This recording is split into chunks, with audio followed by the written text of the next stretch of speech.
Hi students. In this lecture, I am going to discuss previous year's IIT questions. Let us see first one.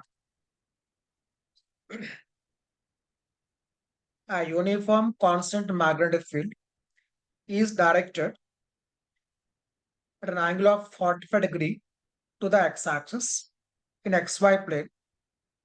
PQRS is a rigid square wire frame carrying a steady current I naught with its center at the origin O. At time t equal to 0, the frame is at rest in the position shown with its sides parallel to x and y axis. Each side of the frame is of mass capital M and length L. What is the magnitude of torque acting on the frame due to the magnetic field? Next, find the angle by which the frame rotates under the action of this torque in a short time interval of delta t, and the axis about which this rotation occurs. And condition given here, delta t is so short that any variation in the torque during this interval may be neglected. Its meaning is torque is constant. Okay. And given the moment of inertia of the frame about an axis through its center and perpendicular to its plane is 4 by 3 ml square. Okay. Let us see how to start.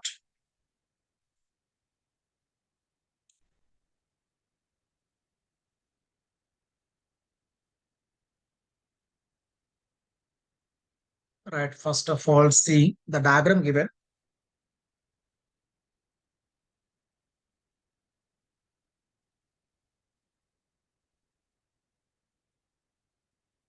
It is given PQRS.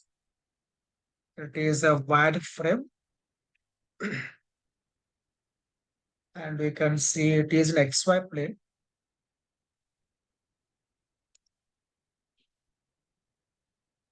It is an XY plane.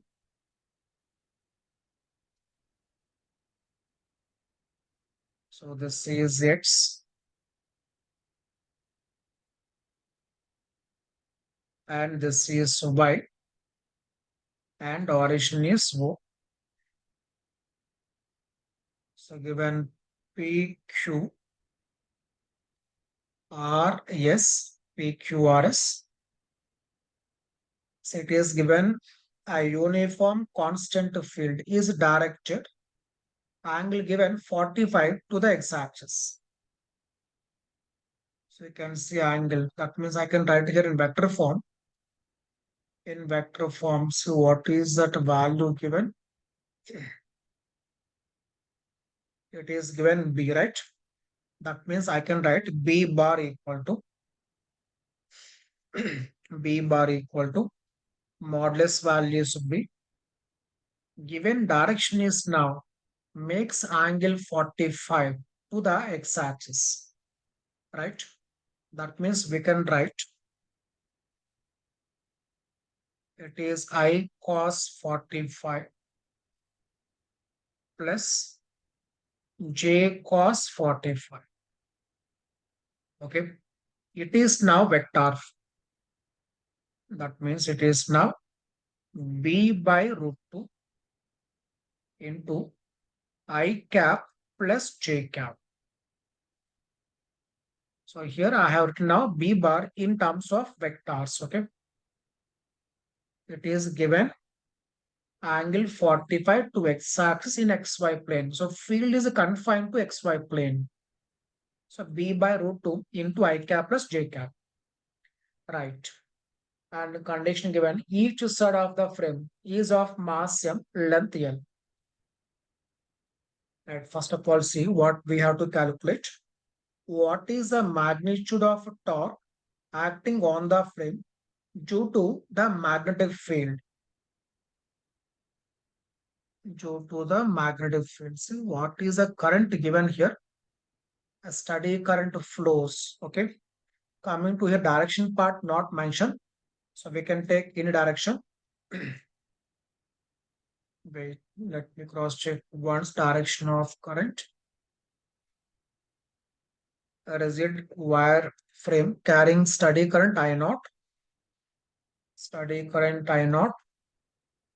So it is not mentioned, a direction part not mentioned. Sorry, it is given in the diagram. Current is given in the diagram. That is, it is anti-clockwise. Okay.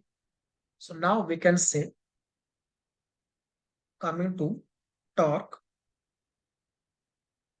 torque equal to M bar cross B bar.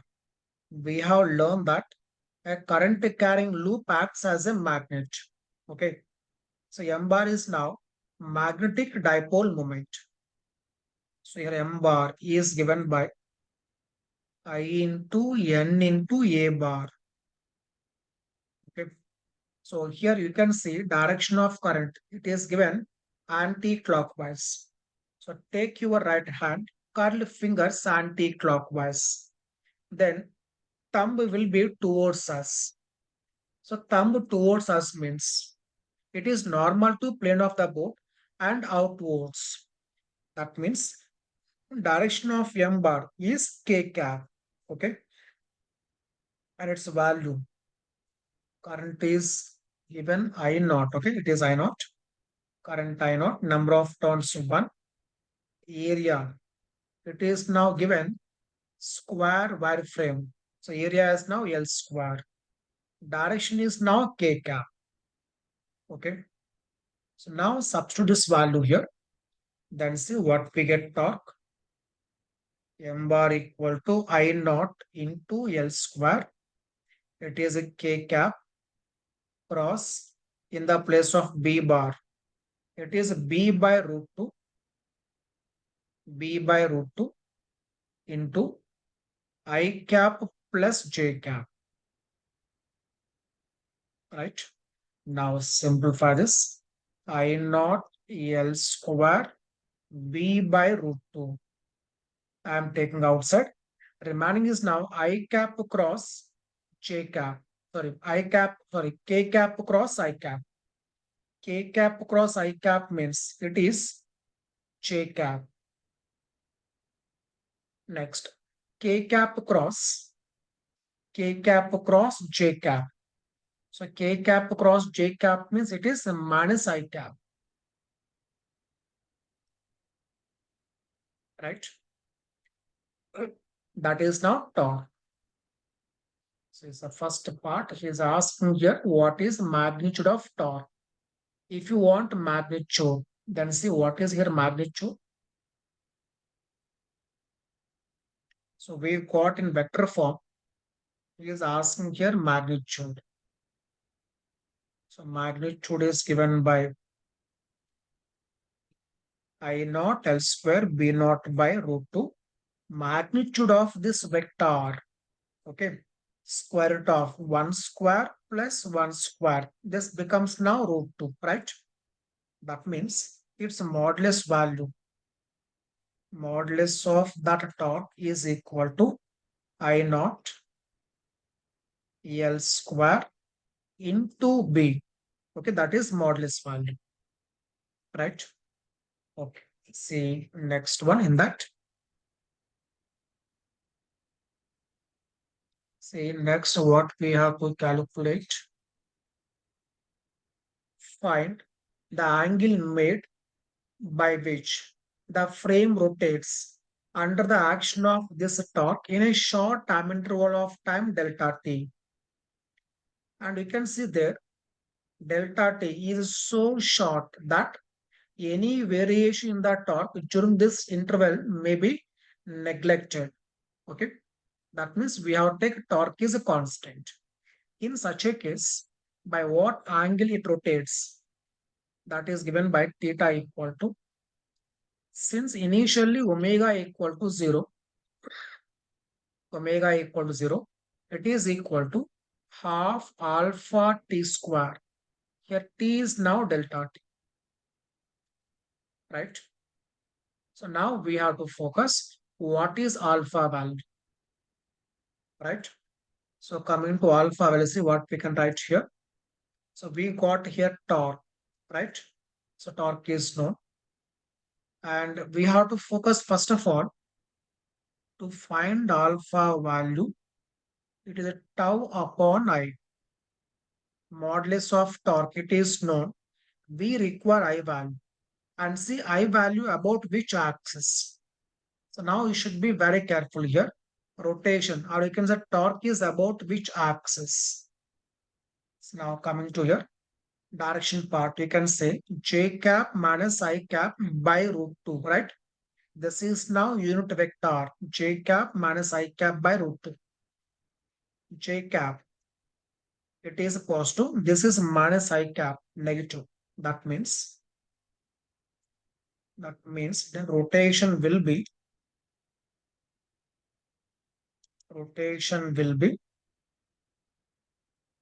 about S cube. Okay, it is about S cube.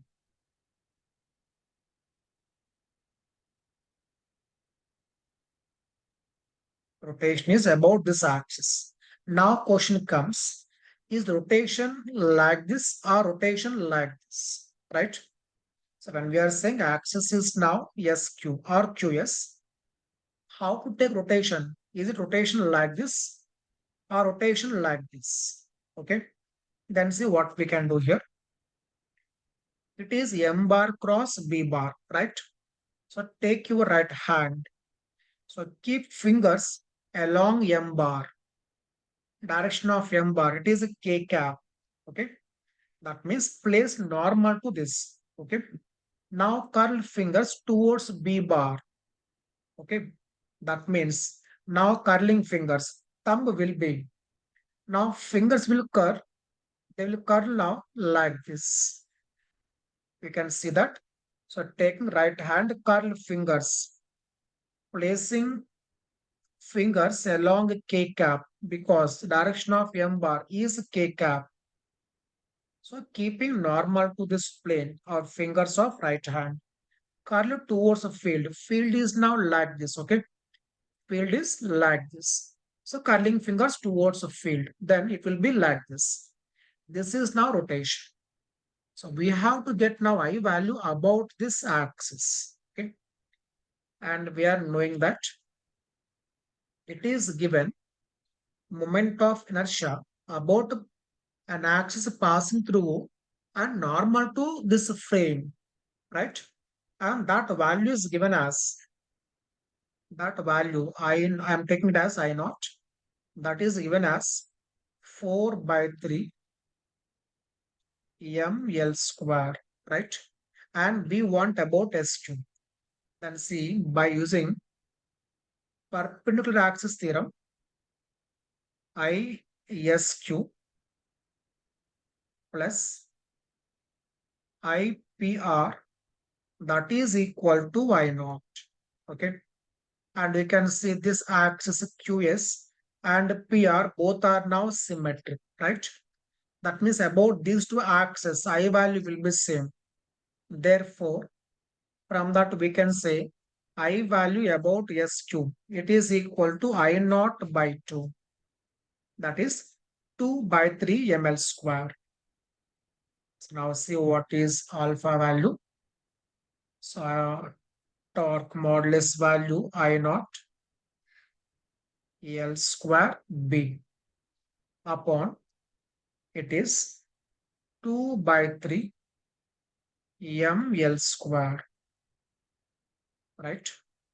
That is alpha value. Now simplify that. L square gets cancelled. Alpha is now 3 I naught B upon 2m.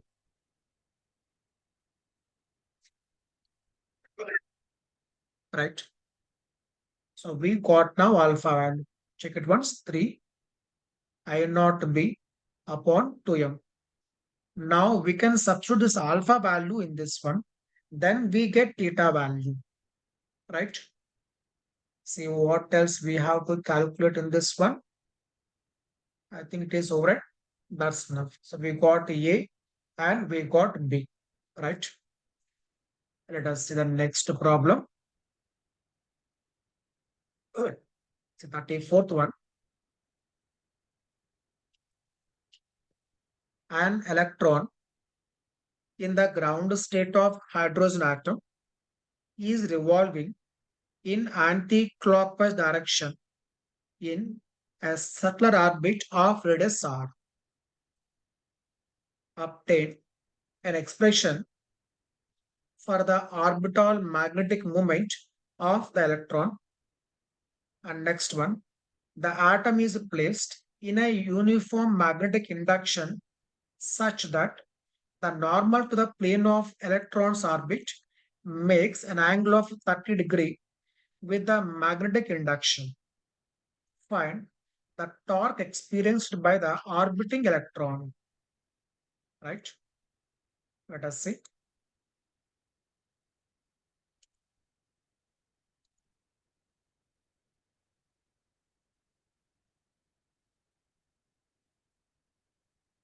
See, first part in this, obtain an expression for orbital magnetic moment of the electron. Let us take. This is now electron orbit. Okay, this is electron orbit. So electron is now revolving in the first orbit. This is now electron. So because of its motion, now there is a current, right? So because of that current, it is now just like a current carrying loop. I am repeating, electron is now revolving in first orbit. It is now motion of charge. That means it is equivalent to current, which is equal to, so we have learned earlier, I equal to Q omega by 2 pi. Okay. Or we can write Q by T, where T stands for time period of revolution. This is now equivalent current. So this is now a current carrying wire. And a current carrying loop is acting as a magnetic dipole, right? So in that case, its magnetic moment is given by m bar is equal to I into n into a. N means 1, I value q by t. And see what is now area. Area is now pi r square, right? So now focus here. How to get the value of t? Because q stands for charge of electron. Okay. That means I have to focus now how to get the value of t. So t value will be, so time period of revolution, that is 2 pi r distance covered upon its speed. Okay. Now again here we are not knowing what is speed, right? So if you want to find speed, now we have to use Bohr's postulates. So we have learned in Bohr's model, angular momentum is equal to integral multiples of h upon 2 pi, right? This is angular momentum of the electron, which is equal to n into h by 2 pi, where n is an integer, right? And that is equal to, in this case, it is given orbits in the first orbit. It moves in the first orbit. That means n equal to 1. If it is a second orbit, n equal to 2. So it is now an integer, right? So I'm taking n value 1. So from here, we are going to get v value. So taking n equal to 1, h by, it is a 2 pi m r. This is v value. So first we're starting with m bar, INA, I value q by t, area pi r square. To find t, distance covered 2 pi r in one revolution. That divide that with the speed, but speed is not known.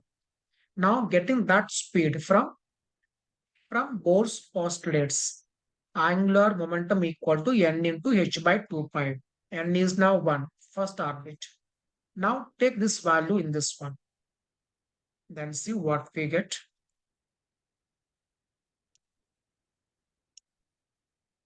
It is 2 pi r, v value h upon 2 pi m r.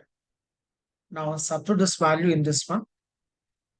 Q upon t value 2 pi r, and here 2 pi m r upon h, and here pi r. So cross check once, okay? 2 pi m r upon h, right? Now see this calculation. Pi gets cancelled, r square r and r gets cancelled. Remaining is now, or if you take charges u only, it is e h upon 2 to the 4, 4 pi m. This is now magnetic dipole moment, okay, because of revolution of electron, okay. And see what else we have to calculate. Now see the question. This is the first part. Coming to second part, the atom is placed in a uniform magnetic induction such that the normal to the plane of electron's orbit makes an angle of 30° with the magnetic induction. That means between M bar and B bar, angle is how much? It is given 30. So now he's asking, find the torque experienced by orbiting electron. And we have learned that tau bar is equal to M bar cross B bar. So M into B into sin 30, M value EH upon 4 pi M, right? B value, it's B only, sin 30, that you can take it 1 by 2, okay? That is now torque acting on the orbiting electron, right? Let us see now next problem. Let's see the question given. A ring of radius r having a uniformly distributed charge Q is mounted on a rod suspended by two identical strings. The tension in the strings in equilibrium is T naught. Now, a vertical magnetic field is switched on and ring is rotated at a constant angular velocity omega. Find the maximum omega with which the ring can be rotated if the strings can withstand a maximum tension of 3 T naught by 2. Okay, that is now question given. Let us see how to start.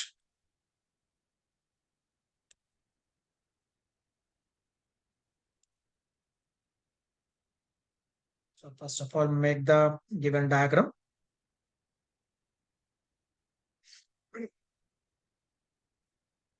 It is given a ring.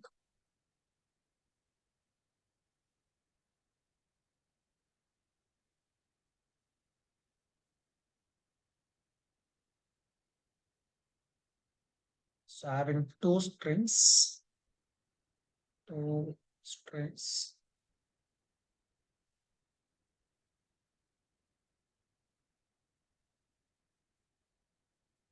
Now there is a rod. A rod is like this. A ring is given. Radius r.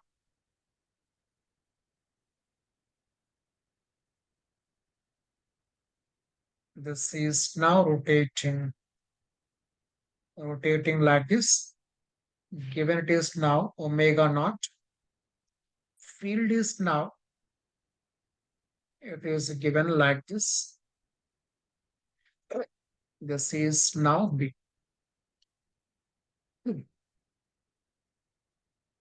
Right. Now see what he is saying here. The tension in the strings in equilibrium is T naught. That means initially weight is balanced by tensions. So here T naught and here also T naught. Weight mg downwards. See carefully, ring of radius R. And next, vertical magnetic field switched on. It is now rotating. So first one I am writing here 2T naught, that is equal to mg. This is now first condition.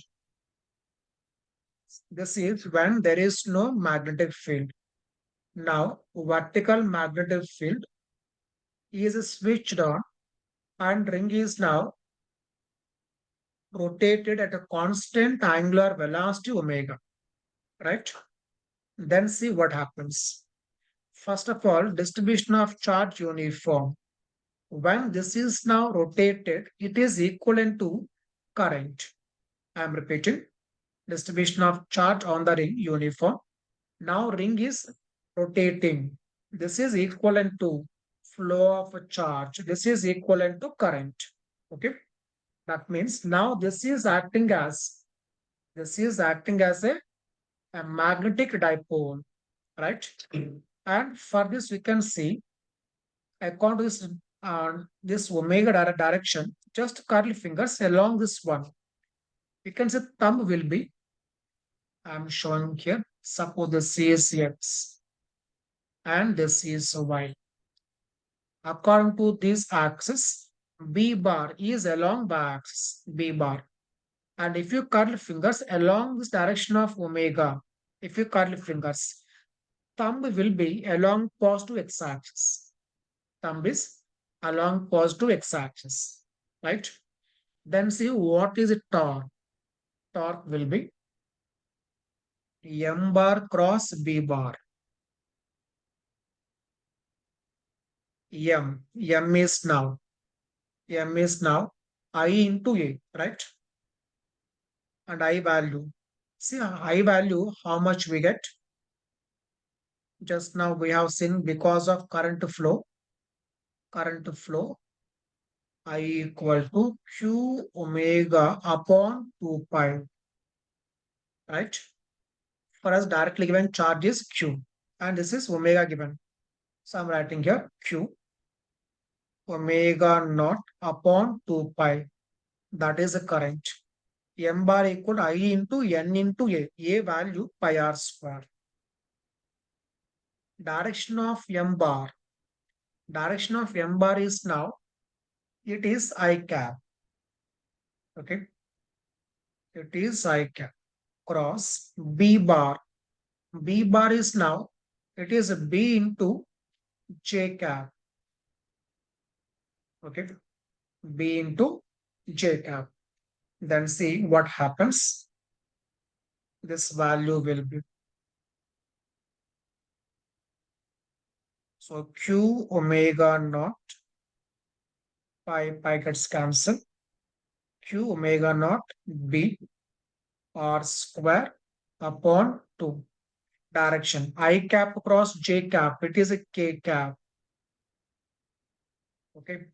Now keep thumb towards us and normal to this plane. Keep thumb towards us. Okay. Thumb of right hand. Keep towards us means normal to this plane and towards us curl fingers. See how fingers are now curled. Now they are curling anti-clockwise. So curling anti-clockwise means now this will rotate anti-clockwise. Then what happens is now here left part tension will increase. Okay, left part tension will increase because torque is now anti-clockwise because we call it is now K cap. Okay, So let me take this is now T1 and this is T2. That means when this is rotating and a field is applied, then T1, T2.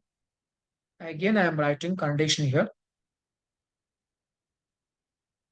Net force equal to 0. That means T1 plus T2 equal to mg. Equation 1. Now equation. Because of this tension torque about this point, okay, torque T1, because of this torque will be,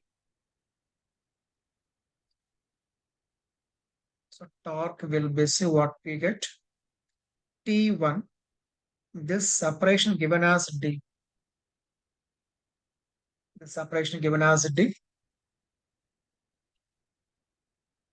then see what we get, torque. Torque will be now because of T1.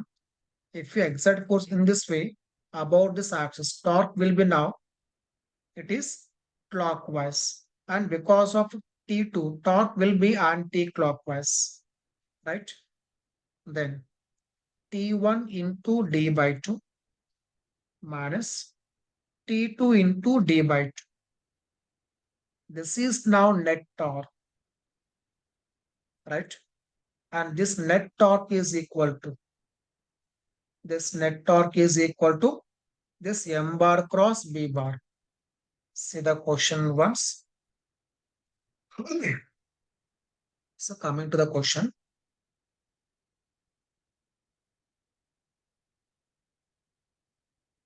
Now a vertical magnetic field is switched on and ring is rotating given omega value constant omega. Find maximum omega with which ring can be rotated if strings can withstand maximum tension of 3 T naught by 2. Okay, so omega is now given constant. Then see here what we are doing. This torque should be equal to now modulus what I am equating here. That is equal to Q omega naught B R square upon 2, right? Upon 2. Now 2 gets cancelled. Then see remaining calculation part. T1 minus T2. That is equal to Q omega naught B R square upon D. Equation 2, right? So first net force equal to 0. Next net torque equal to 0. Right? This is what we got here. This is anti-clockwise, right? And here we got this is clockwise because of T1 clockwise, because of T2 anti-clockwise. Net value is now clockwise.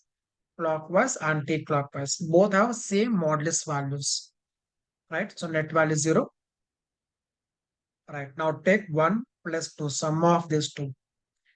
2T1 that is equal to 2T1 that is equal to mg plus q omega naught br square upon d, right?